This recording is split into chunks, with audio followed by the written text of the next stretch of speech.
What's up, guys? Back again with another Seeing Through Gebser. We are working our way through, my friends. I gotta say, we are getting close. In this edition, this one right here, we are on page 470. It's been quite the journey, but we're gonna keep going. We're gonna start painting today, and this should be fun. And I hope the last section made clear that just because we're in the arts, that doesn't mean the profundity is necessarily diminished. I thought the architecture section was really great. And so are the rest of this section. So, without further ado, let's get into it. Quoting Gebser. During a discussion in the Kunsthal Bern, Fernand Ledger recounted his many years of association and collaboration with such architects as Le Corbusier, Alvar Aalto, and others. As a modern architect, he repeatedly felt the need to break through the walls, as it were, by applying to the white and separating surfaces a form of painting commonly called decorative, figurative, or abstract that would be more aptly characterized as structural. Now, of course, structure is obviously very important to integral consciousness. We've seen that in the sciences. We've seen that with the sciences of the mind and just kind of, I guess, the social sciences. Structure is very important. Even in philosophy, you hear about in postmodernism all the time. When you hear structure, we're in the 4D integral world. And real quick, I was going to explain why structure specifically. Well, previously, rationality only gave you a part, right? It gives you a perspective. It gives you the rational truth, the rational layer of significance, and the network of relations a la Heidegger. That's great. But in an attempt to integrate parts with other parts, when doing so, they form a structure. So that's why we're transcending mere 3D rationality. This need is already aperspectival in nature, and its solution by Ferdinand Ledger is an aperspectival realization. This was expressed most convincingly by his Peinture décorative, created for the French Pavilion at the Triennale in Milan, 1951. At the request of French architects, he covered a wall surface, 13 by 30 or 1330 by 645 millimeters, in order to open up the limited space, as Ledger says, to make the dead wall vanish. See figure 52. And that is this. Wait a second. What the hell? I accidentally went ahead. Uh-oh. My bad. Here we go. Now notice this painting here, right? Pretty cool. But what we really notice here is that, kind of like described in the architectural section, we're no longer boxed in by still, spatial, whatever, objects or lines or whatever it is. The particular way the lines are drawn and the use of color, what it does, like I said here in my notes here, this image feels in motion in comparison to Las Meninas, say. So if you want a comparison, pause this real quick. Look up Las Meninas in Google Images, you'll find it. One is more dynamic, one is more fluid. It's a combination of the color, the use of color, and the particular way the lines are drawn. They're no longer really drawn in like these straight. You can kind of see they're curved a little bit. I wanted to avoid saying that because that's going to be a point we're getting into later, but that's what we're seeing here. Pretty cool. Okay. The colorful elements of this painting, black, blue, red, yellow, and green on a white base, restructure the wall by extending and making elastic the otherwise divisive, dead, confining surface and strikingly abolishing the feeling of spatial three-dimensionality without a regression to a two-dimensional surface effect. So that, in Gebser's mind, is what this painting accomplishes. And I agree. This at least was the impression which the mural evoked in the observers in Milan and later in Bern. A decidedly fourth-dimensional impression, achieved above all by the new treatment of the time element, which color, in a systatic sense, may be considered to be. It is not fortuitous that Ledger speaks of a color lumière, color as light. So it's interesting that he says color in a systatic sense. So remember, a systatic element or whatever is just anything that can join space and time. So he's identifying color as a systatic element in art. Now, why? Of course, we just kind of covered it, right? Color helps to intensify the dynamism of the frame, the motion of the picture. But at the same time, it doesn't necessarily negate the traditional 3D spatial perspective. It transcends it by including it into something better. Now there's still elements of stillness there, but there's also elements of dynamism as well. So I guess it's kind of paradoxical. Rationally, of course, this would be a contradiction. Okay, no one cares. It's not a contradiction at all. It's a paradox, and it's fine. This brief indication of the eruption of time in painting, lending it the temporal character which is the common stamp of all isms since Cézanne, suggests that we investigate this aperspectival manifestation further. Let us again proceed methodically and inquire in what way our three salient characteristics are also manifest in recent painting. 1. To what extent is the eruption of time found in painting? 2. To what extent is there an emergent supersession of dualism? And 3. To what extent does it have an irrational and hence aperspectival character? This might be, this section is going to be more than one video. Okay, number 1. Does time as a systatic element constitute the power which, compared with three-dimensional, spatially bound, and perspectival time, lends contemporary painting its aperspectivity? And if so, to what extent? It may well be no accident that in the year 1828, the year non-Euclidean geometry was discovered. Remember Euclidean geometry? This is positing space and time as absolute flat backdrops, and then we have the traditional laws of geometry are built based on this foundation. Okay, laws, that's mental structure. Foundation, that's mental structure. That's Euclidean geometry. And then non-Euclidean geometry, how does it break and transcend Euclidean geometry? Well, space is not flat, but curved. And in doing so, some of these laws, like this idea that two parallel lines will never touch, that's not true. Given an infinite space to do it and time, eventually they will curve because space is curved. So again, it's very important because we're transcending this flat space that is 3D rationality into a curved, more encompassing and holistic perception. I want you to keep that in mind during this section.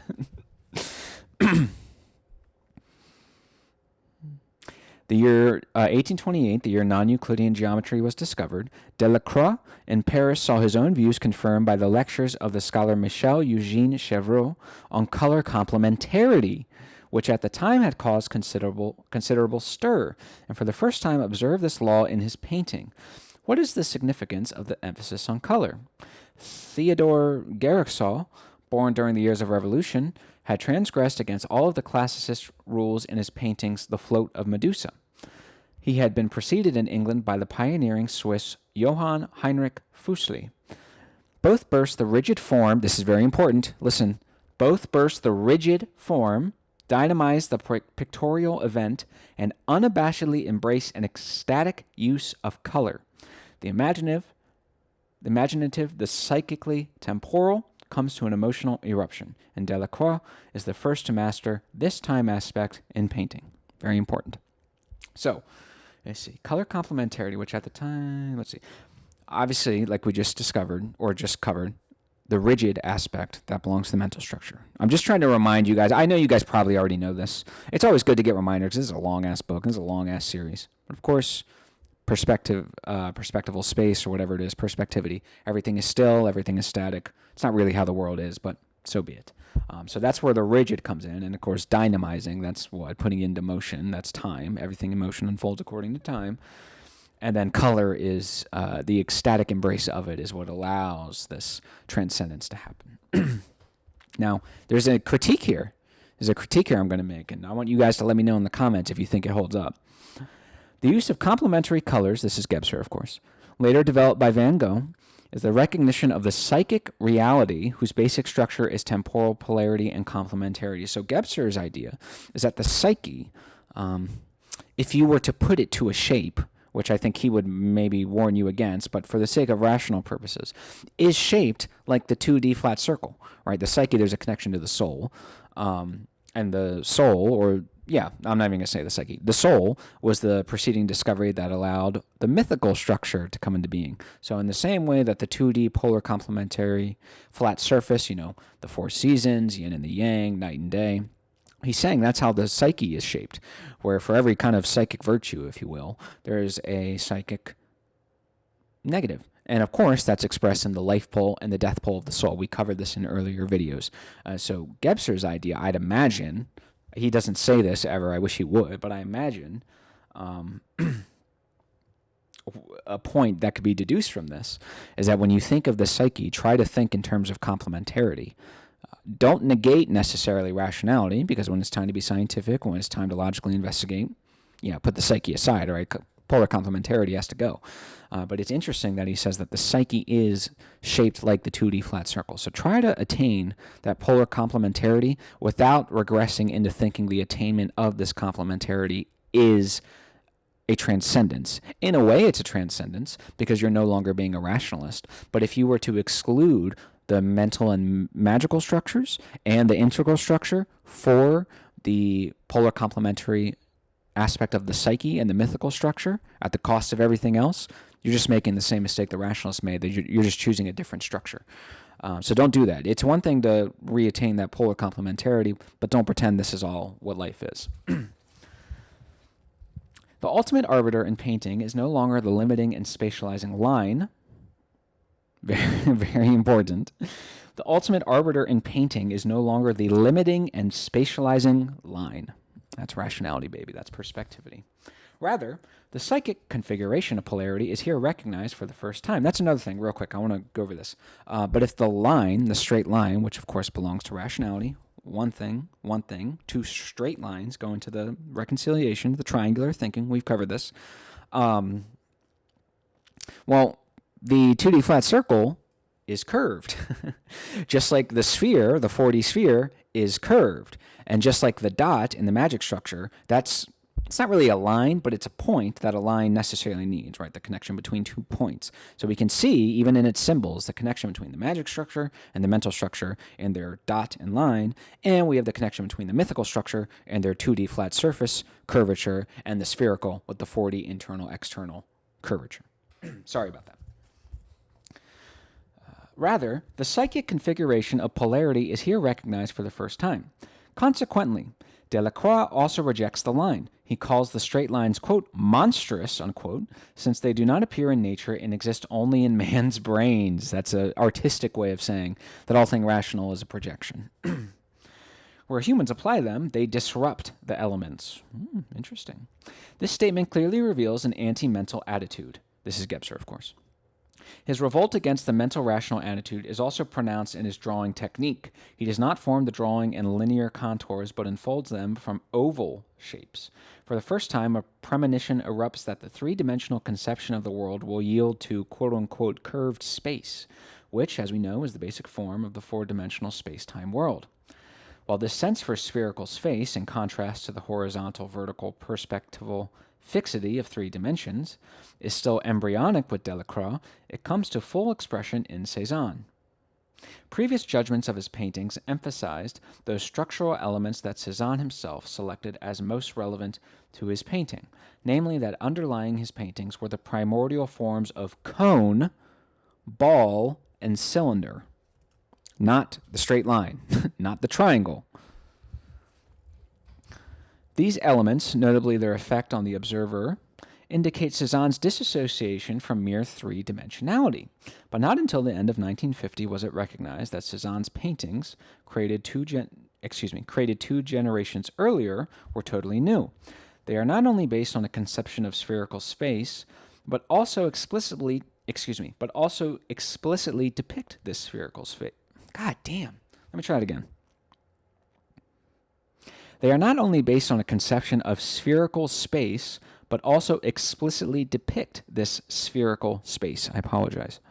We are indebted to Liliane Guéry for this extremely important insight. On the basis of exhaustive analysis of Cézanne's most important works, she has demonstrated that Cézanne's established a space which, quote, integrates the work of art into the breath of time. So there you go. So I guess if you're not following, what he's saying is between Delacroix and Cézanne, they're rebelling against the line that we just covered, and in doing so, they're rediscovering that curvature. This is the potential critique that is here. When he talks about the complementary of Delacroix and the complementary colors, it's hard to know if he's making a valuation on this. Because remember, if you will recall, our discussion on the fourth dimension? What was his critique of Mach? He says time was just this polar complementary beginning and ending kind of thing, not this, traditional rational spatial time. And Gebser's whole critique of that was, yes, it is, but again, you're making the same mistake the rationalists make, where you're taking a part for the whole and transposing the whole into the part. So yes, it does unfold according to those cycles. Time unfolds according to the 4 seasons. We all go through life and death. We all go through the stages. It's fine. But there's also mental time. There's also rhythm, meter, chronological time, space-time and physics. There's all this other stuff. So it's interesting to hear him talk about the color complementary aspect of Delacroix. If you're reverting in the same way Mach did, there should be a criticism here. When he says the revulsion against the mental rational attitude, yeah, if you want to revolt against it exclusively, sure. If you want to say, hey, this isn't the exclusive way of doing things and we're going to revolt against it, fine. But if we're doing the throw the baby out with the bathwater, which a lot of anti-rationalists do, then we've regressed. So it's difficult to know what Gebser makes of this. He doesn't really come out and say it. It's very annoying. And that's pretty cool, right? So the cone, the ball, and the cylinder, which are curved, of course, that, quote, integrates the work of art into the breath of time. I mean, what a one-to-one connection between everything we've been talking about in this series and art. This is Gebser now. In contrast to the Renaissance painters, space for Cezanne is a, quote, unquote, continuum. Hello. That is to say, time. Continuum, obviously, it's not statically set. It's not just this moment is it. It keeps going. It keeps going. It arises from the curve and not from the straight line, as the theoreticians of the Renaissance still maintain. And we're going to prove this later on. I'm going to skip ahead a little bit. The demonstration, this is Gebser, the demonstration of the spherical pictorial surface is also significant, since it shows in which preformed and predisposed areas the necessity of a new perception of the world emerges from latency to efficacy. This new perception takes shape spontaneously in the artist, and this creative achievement is merely recapitulated by the scientific theory, in this instance by Einstein. So, of course, like all these different structures, and the realization of new structures, even the preliminary realization, they all happen spontaneously and mutationally, acausally. They do not causally come from the other, like the words kind of coming from out. Just kind of going about your day, doing the rational stuff, boom, there you go, something new. And this also speaks to why John David Ebert says that artists are always a civilization's warning signs, because they see 200-300 years ahead. Where philosophers, they're always behind the times because they're always checking the assumptions we always make. Take Rothko as a perfect example. Now, I'm not the biggest fan of his work, but the idea that traditional perspectival rational form with straight lines would be melted down by luminous squares and rectangles, which is to say the digital and luminescent media created by the internet, which is melting down the traditional way of doing things. Think what the internet does to the common vinyl shop or bookstore. It destroys physical forms by transferring these resources to the digital amaterial form. Okay, well, that's what Rothko kind of foresaw, right? We're melting down perspectival accuracy, which is to say, more broadly, rationality, for this new way of doing things that is luminescent, bright, and in this case, it would be digital. Okay. Gebser again. This circumstance is a guarantee of the authenticity and the life and consciousness befitting necessity of this restructuring of our perception brought on by the eruption of time. Such a new perception appears spontaneously in consciousness and has the nature of a mutation. The new capacity of sight, breaking with the old and enabling perception of new interconnections and transparent vistas, appears suddenly like a leap, as it were, a mutation from the 3 into the 4-dimensional world. Viewed in this context, Lillian Guerri's remarks take on a specific contour. Quote, instead of ossifying into rigidity, a contrived dodge rather than stability, instead of refusing to merge with the pulse of time, the work of art accepts agitation, and this agitation forms the basis of its spatial harmony, unquote. The work of art, quote, integrates itself with the universal rhythm, which is a particular form of temporal unfolding. We are in 4D space-time now. That rhythm informs the spatial objects that are unfolding according to this rhythm, kind of like a rhythm of a conversation. Conversations don't work if the rhythm breaks, right? First you talk, then I talk. There you go. Quote, it is no longer a closed world outside of natural time and space, frozen in autonomy, Henceforth, it is an integrating component of the universe in motion, unquote. I mean, beautifully said. To what extent Cezanne brought about the supersession of three-dimensionality, ever inseparable from geometric perspective, has been demonstrated by Fritz Novotny in his study of, quote, Cezanne and the end of scientific perspective. Imagine being Gebser and like trying to put this work together and be like, okay, well, what should I read next? And then you see a work that says Cezanne and the end of scientific perspective. I think I would start with that book. Yeah, that's a good place to start. He has noted that, quote, within Cezanne's painting, scientific spatial perspective, which in this case means 3D rationality, linear and aerial perspective, has decreased significantly in value. The life of perspective has vanished. Perspective in the old sense is dead. If you ever want a reminder, by the way, on the connections between perspectivity and rationality, go watch Kill Rationalism Part 2. It'll explain it all. But you should know this by now, all right? That's a pop quiz for you. You should know this. The process initiated by Cezanne is completed toward the end of the 1880s by Van Gogh, Gauguin, Ensor, and Hodler. The supersession of perspective is visible in yet another innovation, as Novotny points out. Cezanne presents within the same painting, quote, multiple viewpoints and, quote, various visual axes, unquote. In a still life, for example, when contrasted with the view of the table surface from above, quote, the objects on the tables, jugs, plates, baskets, often appear in a much slighter vertical angle and indeed often appear in profile, unquote. So when he says Cezanne presents within the same painting multiple viewpoints, that is aperspectivity, my friend. That is the Picasso that we touched on earlier. Let's see if we can find that, actually. Actually, you know what? We don't need to because we're going to get to it. Think of it like it's the painting artistic version of the what is a woman question that I was talking about. A woman is both an adult human female, but also someone who it could be like a life bearer, a life giver, a presence of warmth, a presence of grace, our loved ones, daughters, mothers, sisters. There's all these other layers of significance, right?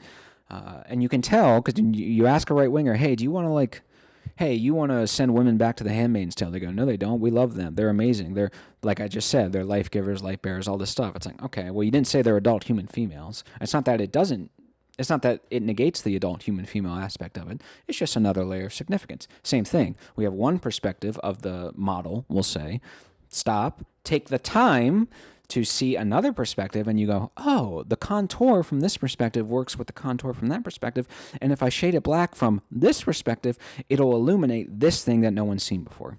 There you go. Thomas Herzog refers to the same circumstance. Quote, in his painting, Cezanne lays out a still life, for example, to appear as if it were viewed almost from above. Because of this, the opening of a cup becomes circular. Yet when the color rhythm demands it, the profile line of the cup is accorded full justice, as if he were looking at the cup from the front. Even in his landscapes, for instance in buildings, one can find the quote-unquote offenses against the shortening of perspective.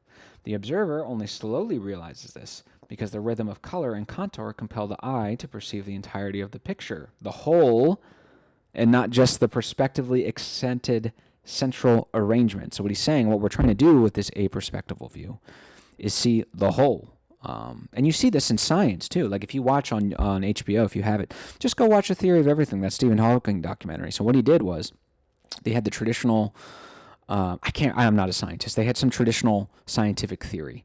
And what Hawking did, he goes, wait a second, if this is expanding, all I have to do is change the perspective from the traditional rational perspective, and I can prove instead of expanding, it's collapsing. I think that's how we discovered black holes or whatever it was. So we have the traditional rational perspective, and it is efficacious. It is valid to an extent, but by changing the perspective and going with that, both perspectives are both simultaneously right and wrong insofar as they're right, that they touch on truth, but they're wrong if you pretend it touches on all of the truth. So the fact that you can have both together, that is aperspectival. Now, why are we doing this in the first place? So we could have a more holistic perspective. We see it all the time. You know, in soccer, you could say, I can give you this very romantic, mythical accounting of it, where it's like this beautiful thing, and it's, the crystallization of beauty and all this crap. Actually, it's not crap. I really do love that stuff. But at the same time, like in South America and Argentina, every once in a while, you hear these guys killing each other over games. That's absurd. So that's when you come up to them and you go, well, it's just a game, right? You can hold both of these perspectives simultaneously. And it's just when, emphasis on time, the time as a quality in this case, when are we going to kind of lean on one or the other? Same thing. Okay. This is why Cezanne espouses the cubistic manipulation of observing the object from two angles. He wants the surface to become animated through the simultaneous frontal and top view, forcing upon the observer a kind of agitated vision as if he were moving in a space inhabited by the things depicted, unquote. Both of these references are by no means concerned with a mere detail. They touch upon the restructuration into aperspectivity of our previously valid mode of seeing. Moreover, they underscore Lillian Guerry's fundamental recognition that the pictorial plane in Cezanne, is spherical. At the same time, it should be noted that since Cezanne, this spherical picture surface should be evident to anyone observing the creative work of the masters of the past two generations from this quote-unquote viewpoint. It must also be noted that this is not intended to generalize Lillian Guerry's finding. Rather, we have here an aperspectival manifestation that is self-constituting, inherent in the new perception of the world. We must not forget that the perspectival effect has not been lost in modern painting, even if it is no longer achieved in an emphatically linear manner. Cezanne himself is an outstanding example of this. Even so, modern painting is not simply unperspectival. It does not negate perspective, particularly the effect of depth that is attainable. Rather, it surpasses perspective, freeing itself of the dominance of merely sectorial linear perspective. Thus, it is aperspectival, and the former depth effect restructures itself into transparency. Whew. Beautiful. After Cezanne, the most powerful expression of this is by the Cubist. In connection with the passage cited above, on the uniqueness, of Cezanne's rendering of an object from two viewpoints, Herzog has observed that, quote, Cubism goes one step further. It seeks to present the infinitude of space itself, from which all forms are cut out, and with which they are filled, as it were. The Cubist seeks to see things not only from above or in profile, but also seek to penetrate them, hence the unusually rapid change of viewpoint. The Cubist continually grasps a new fragment which, with each shift and experiences via this continuous visual movement the relationship between form and space as a dynamic, continuously changing process as the fourth dimension. We're going to repeat that. So what he's describing, Picasso's a cubist. Remember when I described about one perspective, then the contour? That's what they're doing. This is a really great, I'm going to repeat it, don't worry. This is a really great explanation of what it is they're doing. And then don't worry, because we're going to circle back, because I must have missed references to some paintings, because it'll really bring it to life. Let's repeat that again. What is Picasso? What are the cubists doing? The cubists seek to see things not only from above or in profile, but also seek to penetrate them, which is to say, go integrally deeper. We're penetrating the 3D, measurable, one perspective surface. Hence the unusually rapid change of viewpoints. Rapidity references time, change of viewpoints. So time changes viewpoints. Think of it like the viewpoint you had on the world when you were 6 compared to 16 compared to 66. Time changes the perspective. Let's see. The cubist continually grasps a new fragment with each shift and experiences via this continuous visual movement in the relationship between form and space as a dynamic, continuously changing process. Obviously, we have the 3D perspectively static stuff, rationality, putting into motion. Therefore, it's putting into motion. It's susceptible to constant change. Excuse me.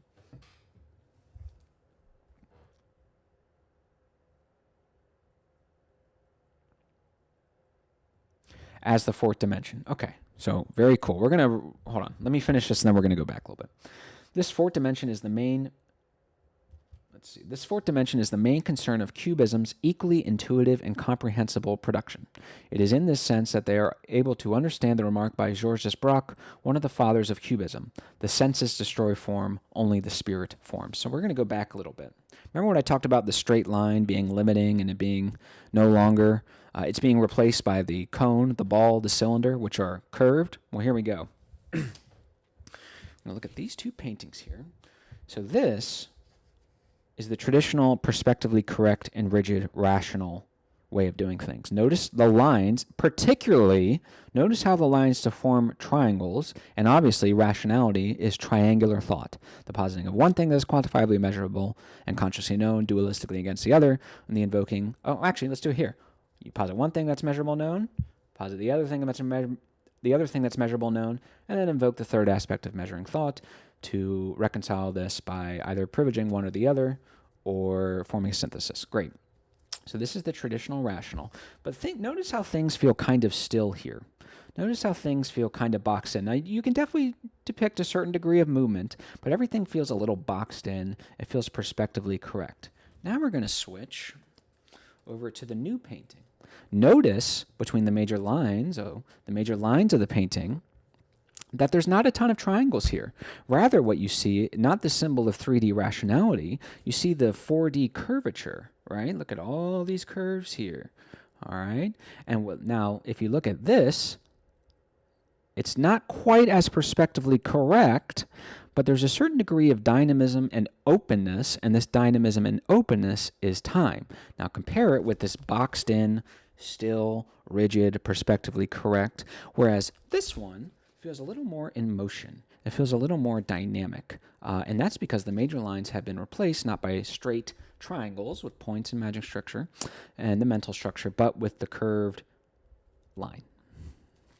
So I think it's pretty cool. Okay. Where are we going here? All right. We're going to skip ahead a little bit. Quote. Let me see. Actually, I'm going to read ahead. If we disregard the art historical interpretation that Cubism's concern is rendering visible the quote-unquote infinitude of space, which it's not, that rationality, whereas in fact, and not merely interpretively, the fourth dimension manifests the spherical shape of the space-time continuum, rather than the infinity of the universe, reflected in the two observation points of the depicted spherical plane, on which alone these observation points are visible. If we bear these reservations in mind, Herzog's further elaboration on the subject in connection with Picasso's cubism are valid. Quote, the real riddle of Picasso, which was to preoccupy not only Paris but the entire world, began when Picasso joined Georges Braque in the Cubist experiment. During this initial period of Cubism, Picasso transformed the form of objects back to their corresponding cubistic forms, modified the hues of their surfaces in varying degrees of brightness, yet allowed the object to remain recognizable. The intent is clear. Captured in its basic surface form, the body must be grasped as something inhabiting space. In the second period, the natural image was completely dissolved. The cubistic forms, corners, surfaces, and lines, glimpsed in ever new constellations by the shifting viewpoints, are conjoined in such a way that an illusion of a dynamic process occurring in endless space is created. Here, too, the intent is recognizable. Anyone wishing to portray the infinitude of space must also paint time as the fourth dimension. He must show how each act of seeing superimposes a spatial figure, glimpsed now in this way, now in that, over the respective previous spatial figure. The aim is to make palpable a kind of spatio-temporal process out of the wealth of intersecting and complementary spatial components. What a beautiful, God. Unquote. This is Gebser now. A hitherto overlooked detail of Cubist painting exemplifies the effectuality and influence of the probably still unconscious concept of quote-unquote curved space, of the spherical universe. It is found in the fact that Juan Gris, Georges Braque, and Pablo Picasso in particular did not paint many of these pictures, as the Cubist fashion would suggest, on a rectangular surface, but rather on oval surfaces. So the preoccupation, the predominance with the curved 4D sphere, which is the symbol of integral consciousness, extended to the point where even the surfaces that they were painting on were curved, kind of like the non-Euclidean geometry. Pretty cool. All right, we're just going to run through these last two paragraphs and then we'll stop for today. An additional example of a painting in which things are rendered aperspectively from the various viewpoints in the same picture is Picasso's Woman of Arles. Alfred H. Barr, Jr. says of this painting. Actually, I'm going to show it to you first. Let's see what we got here. Okay, again, I'm not going to spend too much time on this because we already kind of covered this.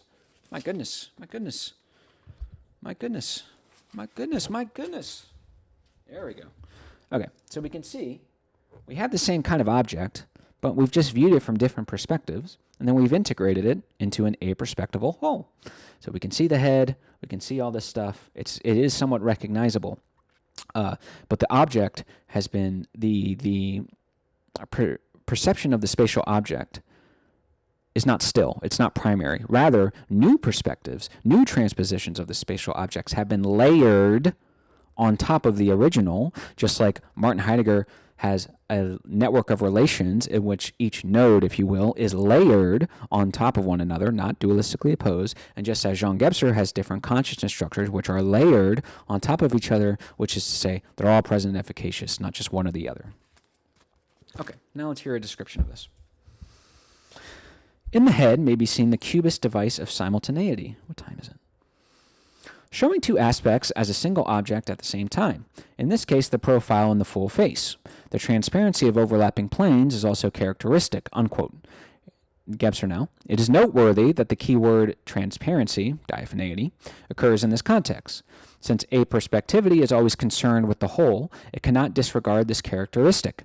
Wherever the spatio-temporal mode of depiction Wherever the spatio-temporal mode of depiction or expression goes beyond the purely temporalistic technique, this diaphaneity must be manifest. For the aspired for whole eludes perception as long as we see only one of its sides. I mean, there you go. All right, that's a good quote. It is questionable whether we can view these attempts merely as expressions of quote-unquote simultaneity. At the moment when diaphaneity becomes manifest, whatever is presented appears as a whole, exempt from space-time limitations. What is designated as mere quote-unquote simultaneity, in which there are always inherent magical residua, since simultaneity expresses a dissolution of temporal succession and time, is restructured into time freedom by the transparency achieved by depiction. To be terminologically precise, it is not a question in such instances of the realization of simultaneity, but of the achronon, which is time freedom, the recognition of all the different time forms. I hate to use this word, but their simultaneous presence and efficaciousness. I know Gebser just admonished me for using that. They're all here. I understand what he's saying here, because simultaneous, what he's saying is the whole point of everything being whole. Well, that was the case in the magic structure, right? The difference between us and them is the way we're doing it and what we're considering the whole. So he's saying when you say simultaneous, it almost denudes the paradoxical existence of division and unity at once, and it just becomes unity. There's no real division. That's not what we're doing. We recognize the division, but we also recognizing the presence of unity at the same time. It's aperspectival. It's not just magic nonsense. Simultaneity is magic resolution of time, a regression into the condition of timelessness. Time freedom is a supersession of this timelessness, verified in the volition of the whole. All right, we're going to stop there. It's a little bit of a nitpick what he just did. I understand why he says it, but if you want to say the simultaneous presence and efficaciousness of all the other consciousness structures, for example, like if you're arguing with someone, just say it. It's not a big deal. Now, if we're in like some Gebser thing, you and I are ever doing some private talk, and we want to get right into the minutia, sure, we can have that conversation. But in normal times, hope you guys learned something. Hope this was fun. Hope we made some connections here. And I love you guys. I will see you soon, and I'll try to get the next one out to you as much as possible. We have painting. That'll take another couple of videos. And then we have, I don't know what's after that. But I do know we have English, like the English language, and that's going to be a long section too. So I love you guys, and I'll see you soon.